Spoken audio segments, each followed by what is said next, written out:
I know who you are. I do. You're a smart and sensitive person with a lot going on inside, but no one, even your closest friends, seem to notice what beauty lies inside you. It feels like people only see you the way they want you to be, but never quite really the way you are. How do I know all that? Well, because I'm Tunzi. I can read in you, and I can see your tune. See, everyone has a tune floating above its head. Your tune represents your deeper self, your first energy. It's the modern equivalent of what the old ancients used to call Sao. Oh, les beaux dessins que t'as fait des beaux dessins. Lisez des BD, faites je ne sais quoi, mais... J'ai horreur de ça. Plouf, plouf, flaou. La BD n'est plus ce qu'elle est. Je suis un perdant magnifique. T'as envie de faire de la bande dessinée, t'en fais, c'est tout. La personne que vous avez entendu débiter des bêtises dans l'intro, c'est Tunzi. Si vous ne savez pas qui c'est, sachez que Tunzi est le gourou d'une secte prônant la reconnexion des humains avec leur alter ego du monde des Toons. Et oui, avant d'être un gourou, Tunzi était un être humain comme vous et moi, c'est-à-dire à peu près normal. Sauf que lui avait une tare supplémentaire, c'était un auteur de bande dessinée, le pauvre. Et malheureusement pour lui, personne n'en avait rien à carrer. Pour survivre entre deux BD, Xavier Bouissou, c'est le vrai nom de Tunzi, devait donc enchaîner des petits boulots. Durant l'été 2020, il travaillait en tant que mascotte dans un parc d'attractions, engoncé dans un costume de canard en pleine canicule. Caché sous ce costume, les gens l'aimaient. Il l'aimait profondément. Et c'est là, selon ses propres mots, qu'il a compris le truc. Et qu'il a pu se connecter à son propre Toon. Peu de temps après, Xavier Bouissou, alias Tunzi, fait un voyage astral. Le grand Toon lui révèle sa mission de vie. Xavier est le pont entre le monde des Toons et celui des humains. Il doit reconnecter les deux mondes. Il se met alors à dessiner des BD pour informer les gens et petit à petit, une communauté se forme autour de lui. Un beau jour, le grand Toon annonce qu'il passe contrat avec les humains. Je cite la divinité. Tunzi doit mourir naturellement, le plus vieux possible, entouré et riche. À cette condition, 1 an après sa mort, l'humanité entière pourra voir les Toons. And I've been several times to Tunzalia, the world beyond, where all the Toons live. Be you. Be proud of you, because you can do what we want to do. Évidemment, tout ça est faux. Oui, je sais, c'est dommage. Tunzi n'a jamais existé. Par contre, Xavier Bouissou, lui, il existe vraiment. C'est un auteur de BD en galère qui a publié l'an dernier aux éditions 2024 la BD Tunzi. BD dont je viens de vous présenter le pitch. Le pitch. Tunzi est donc une BD dans laquelle Xavier se met lui-même en scène en tant que gourou de secte. Une BD dans laquelle tout le monde l'aime, veut coucher avec lui et lui donner tout son argent. Culte de la personnalité, délire égotique, mongol obsessionnel de sa propre personne? Peut-être. Mais il y a quelque chose que je vous ai pas dit. Il existe tout de même une différence fondamentale entre Xavier et Tunzi. C'est que Tunzi dans la BD, c'est une personne âgée. Une personne du 3e âge. Bon, un vieux quoi, qui se pisse et qui se bave dessus. Un vieux qui va bientôt crever. Et si la BD offre des flashbacks de la jeunesse de Tunzi, elle s'attarde surtout sur le crépuscule de sa vie. Les années ont passé, la secte a périclité, il ne reste plus qu'une dizaine de membres qui suivent aveuglément le prophète. Toi tu te dis, putain, c'est pas rien, c'est pas 3 personnes. Il y a des dissensions dans le groupe, et presque plus d'argent. Il n'y a plus qu'une seule chose qui relie les adeptes. Ils ont tous hâte que Tunzi crève, pour enfin voir leur Toon.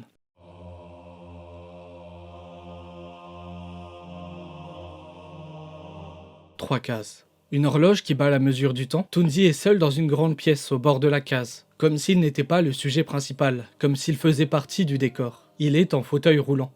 Il est seul. Le temps a passé. Gros plan sur sa tête. Il est vieux, ridé, tombant. Il n'a pas l'air heureux. Des lunettes empêchent de lire à travers son âme. Les horloges du début nous permettent de mesurer le temps qui passe. 2 secondes dans la grande case, 3 sur le gros plan. Page suivante, un homme s'avance et tend son repas à Tunzi. Ce dernier boit un verre d'eau. Il tremble. Il doit prendre son médicament. Il tremble encore plus. L'homme ouvre grand le rideau, révélant le repas du gourou, des grosses des asperges, 6 asperges pour être précis. Tunzi découvre son repas, 4 secondes passent. L'homme repart. Lentement, Tunzi saisit une asperge et la porte à sa bouche. Elle est toute molle. Les secondes passent. Tunzi tremble. Il ouvre sa grosse bouche. L'asperge ressemble vraiment à une grosse tube. Il s'apprête à l'avaler goulûment. La nourriture, un plaisir simple. Malheureusement, le temps le rappelle à la réalité. Même ce plaisir basique, Tunzi n'y a plus le droit. L'asperge lui glisse des doigts tandis que sa main continue de trembler. Plan sur l'horloge. Pathétique. C'est une scène que j'aime beaucoup. C'est la première fois que l'on voit Toonzi tel qu'il est vraiment, en dehors des flashbacks du passé et des fantasmes sur lui-même qu'il dessine dans ses BD. Depuis le début, on nous parle d'un gourou qui baisse plein de meufs, qui sera entouré jusqu'à la fin de sa vie. Mais la réalité, c'est que Toonzi est vieux, ridé, malade, atteint de Parkinson, qui ne peut plus se déplacer tout seul à cause de son fauteuil, qui ne peut plus manger tout seul à cause de ses tremblements, et surtout que Toonzi est seul et triste. Les asperges sont bel et bien une métaphore sexuelle. Toonzi est vieux, il n'arrive plus à bander. Ça sera confirmé un peu plus tard dans une autre scène où, alors qu'une jeune fille s'apprête à lui faire des trucs, il lui dit d'arrêter et de simplement lui faire un câlin. Toonzi ne peut plus baiser.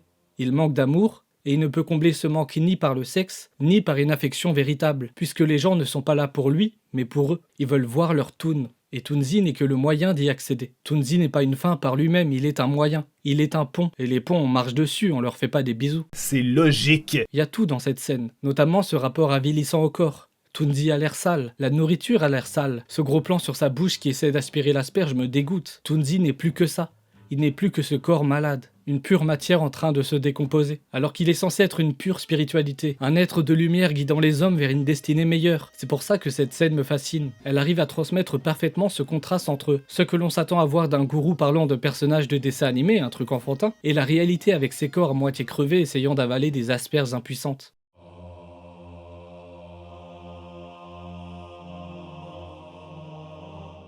Entre deux scènes pathétiques nous montrant Toonzi mourir de vieillesse, le récit nous offre quelques extraits de sa bande dessinée que ce dernier a écrit durant sa jeunesse pour raconter son parcours. Le Toontastic Voyage écrit et dessiné par Toonzi. Un dessin simpliste au lieu d'être minimaliste, un gaufrier paresseux qui n'ajoute rien à l'œuvre et un scénario affreux. On avait évoqué le fait que Toonzi était un auteur médiocre, c'est le cas. Ça aurait dû s'appeler le Toontastic Voyage mal écrit et mal dessiné par Toonzi. Non mais sérieux, les BD de youtubeurs dont on a parlé sur la chaîne sont mieux écrites que le Toontastic Voyage. Par exemple, à un moment, Toonzi se dispute avec sa meuf et il revient plus tard en s'excusant. Il dit, je cite, « Je sais que je peux être rude parfois, paraître froid comme cette banquise et sans cœur. C'est juste une façon de me protéger. » Ce à quoi sa meuf rétorque, « Toonzi, c'est mais juste magnifique en fait ce que tu dis. » Et après elle lui pardonne et ils s'aiment. Ouais, c'est nul. Sauf que là, c'est fait exprès, et du coup, c'est du génie. Le scénario, en gros, c'est que Toonzi fait un voyage astral à Toonzalia, le pays des Toons, dans lequel il reste bloqué plusieurs centaines d'années. Là-bas, il devient une rockstar internationale et baise à peu près tout ce qui bouge. Mais bon, il commence à se lasser et décide donc de se mettre en quête du cristal Coconut, un artefact qui permet de passer d'un monde à l'autre, afin de revenir sur Terre porter la bonne parole aux humains. C'est la biographie fantasmée de Toonzi par Toonzi. La BD est le seul endroit au monde où il peut devenir la personne qu'il souhaite être. À Toonzalia, Toonzi se sent comme Astier dans Kaamelott, entouré de gens trop stupides pour pouvoir le comprendre. Quand il croise Stéphane à la sortie de sa loge du Bercy Arena, tout le monde rêve de se faire soulever par lui. La BD est l'univers de tous les possibles. Et ce sera d'ailleurs uniquement dans cette biographie que nous pourrons apercevoir les Toons flotter au-dessus de la tête des gens. Dans le reste de la BD, en dehors de ce fantasme, nous ne verrons jamais un seul Toon. En dehors du Toontastic Voyage, il n'y a rien de magique. La seule magie, elle est dans la BD de Toonzi. Dans le monde réel, Toonzi est endetté, vieux, gros et gras et il pue la mort. Dans le monde des Toons, il est une star de rock, un aventurier, un héros, une légende. Dans le monde réel, il philosophe sur Prison Break. C'est une série qui parle d'évasion, alors ça donne lieu à des tas d'aventures quoi. Gifle des enfants et n'arrive plus à bander. C'est là où on voit la différence entre le Xavier de la vie réelle et le Xavier de la BD. Le Xavier de la BD est un auteur médiocre qui se sert de la bande dessinée pour exprimer ses fantasmes et se construire un monde qu'il peut contrôler à sa guise. Il se ment à lui-même et aux autres par la même occasion. Alors que le Xavier de la vie réelle, c'est un auteur solide qui se sert de la BD pour exprimer sa crainte de devenir comme le Xavier de la BD. D'être aimé pour autre chose que son art, de devenir vieux, d'être mal entouré, faussement apprécié, de faire des mauvaises BD ou que sais-je encore.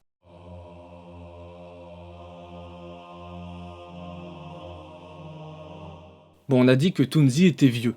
Mais il y a aussi autre chose. Le récit se passe dans le futur, vers 2048 il me semble. On est donc dans un récit de science-fiction. De nombreuses choses ont changé et font de Toonzi et de ses acolytes les plus âgés des néo-boomers. Le jeu vidéo a changé. Gros Pierre, un des plus anciens membres, regarde les enfants jouer au nouveau Mario Kart et ne comprend plus rien. Il trouvait ça mieux avant lui, quand tout était plus simple. Le but c'était de gagner et puis voilà.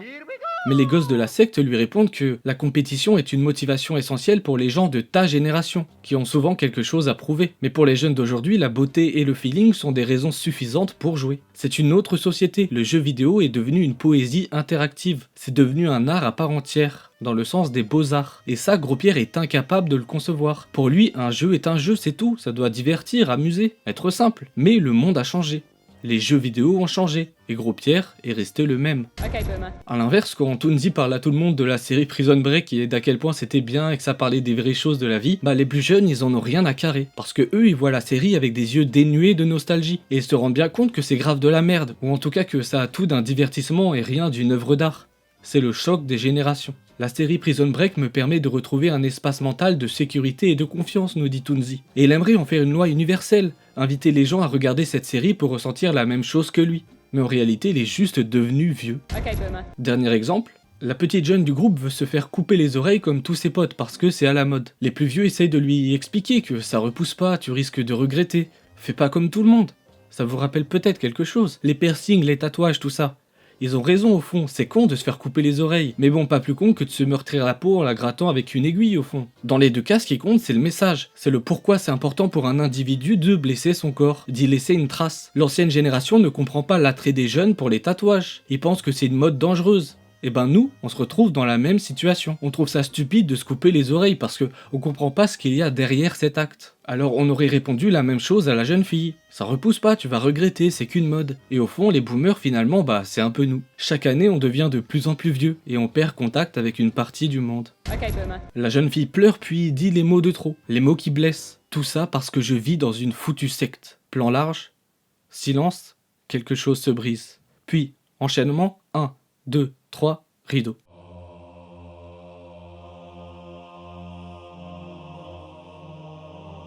Notez d'ailleurs que depuis le début de la vidéo, j'ai esquivé quasiment tout ce qui a trait à la secte. Et pourtant, au fil de l'histoire, on apprend ces techniques de manipulation, ces rituels et tout ça. Mais c'est pas ce qui m'a le plus marqué dans la BD. Moi, ce qui m'a le plus marqué, c'est vraiment ce rapport au temps. Et je pense que c'est de ça dont parle la BD au fond, plus que de la dérive sectaire. Ça parle du rapport entre les générations et ça parle du temps qui passe. La secte de Toonzy n'est qu'un prétexte pour aborder ce sujet, mais au fond, c'est pas elle le sujet principal.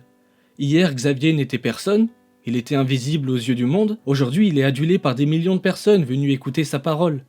Demain, cette dernière sera passée de mode et il retournera dans l'oubli. Un peu comme les artistes. Et notamment les auteurs de BD, un peu comme les youtubeurs. Tout est éphémère. La plupart d'entre nous ne laisseront aucune trace. On sera oublié. Toonzy va bientôt crever. Son mensonge va être révélé au grand jour. Aucun de ses adeptes ne verra jamais les toons. Il ne va rien laisser de vrai, rien laisser de beau, rien laisser de concret. Finalement, c'est pas entre les toons et les humains qu'il était le pont, mais entre les jeunes et les vieux. Ce qu'il incarnait, c'était l'espoir. Un espoir partagé qui transcende les générations. L'espoir d'un monde plus beau, plus enfantin, plus lumineux. Mais l'espoir se fait vieux, et tout le monde s'en fout.